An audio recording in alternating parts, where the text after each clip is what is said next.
Assalamualaikum warahmatullahi wabarakatuh. Semangat pagi ayah bunda, serta anak-anak hebat sekalian. Bagaimana kabarnya hari ini?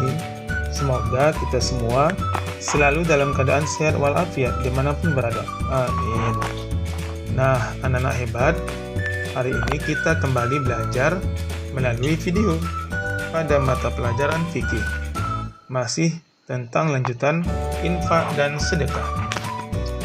Namun sebelum itu, mari sama-sama kita membaca doa sebelum belajar.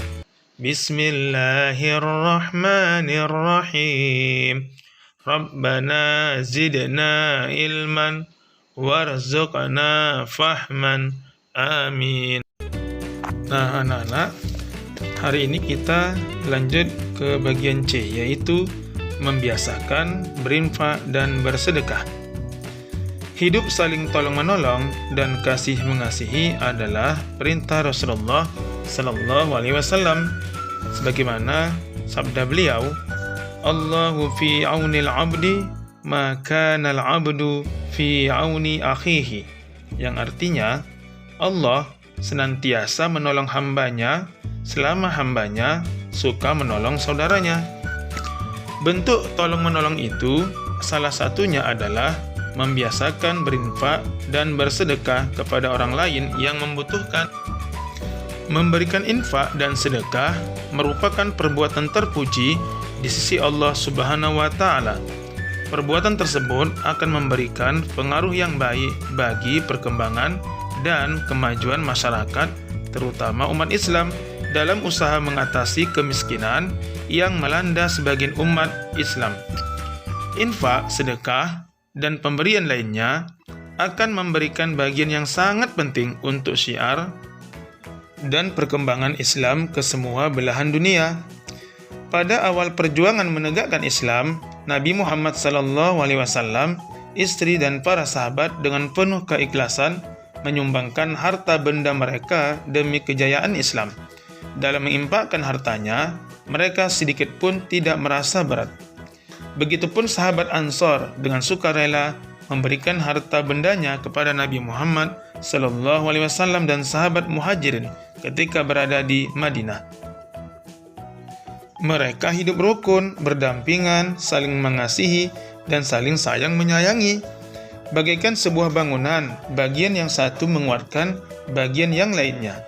Rasulullah SAW mengajarkan orang yang memberi lebih baik daripada yang diberi, yaitu al-yadul ulya khairum minal yadis sufla, yang artinya tangan yang di atas atau si pemberi lebih baik dari tangan yang di bawah atau yang menerima.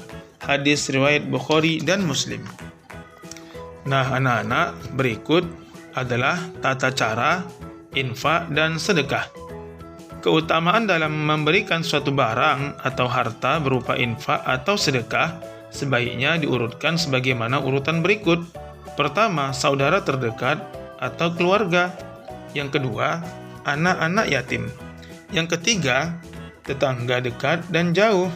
Yang keempat, sahabat atau teman. Yang kelima, ibnu sabil dan lain-lain.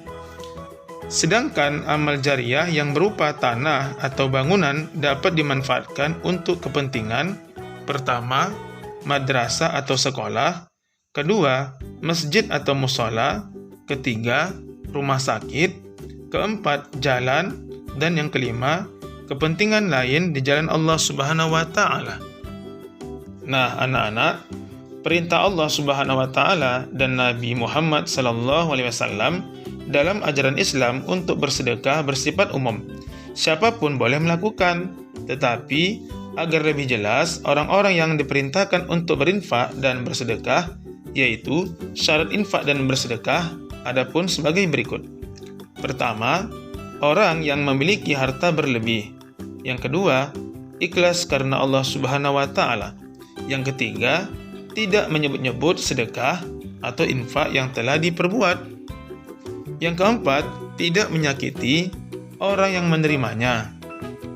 Nah, anak-anak, selanjutnya, hal-hal yang harus ada dalam berinfak maupun bersedekah atau rukun infak dan sedekah adalah sebagai berikut.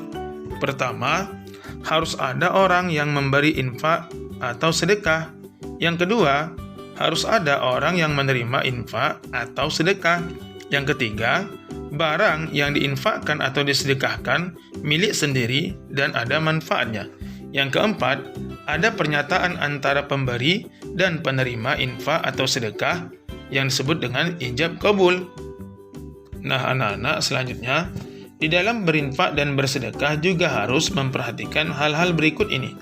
Pertama, diharamkannya mengungkit-ungkit pemberian dan menyakiti hati orang yang diberikan sedekah kepadanya, yang mana hal ini dapat menghapuskan pahala sedekah tersebut. Yang kedua, diharamkannya riya atau ingin dilihat oleh orang dalam beramal soleh. Ini dapat menghapus pahala ibadah tersebut. Yang ketiga, bahwasanya tidak dianggap infak kecuali dari harta milik sendiri, bukan harta milik orang lain, maka tidak akan diterima dan tidak mendapatkan pahala kecuali dengan izin yang memilikinya.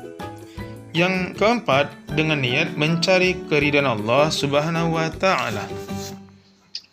Nah, anak-anak Ustadz, untuk tugasnya, silakan buka buku fikihnya, kerjakan pada halaman 36, kerjakan dari nomor 1 sampai nomor 5. Kemudian lanjutan halaman 37, ya mari berlatih, yaitu soal pilihan berganda. Kemudian halaman 38, isilah titik-titik di bawah ini dengan jawaban yang benar, dari nomor 1 sampai nomor 5.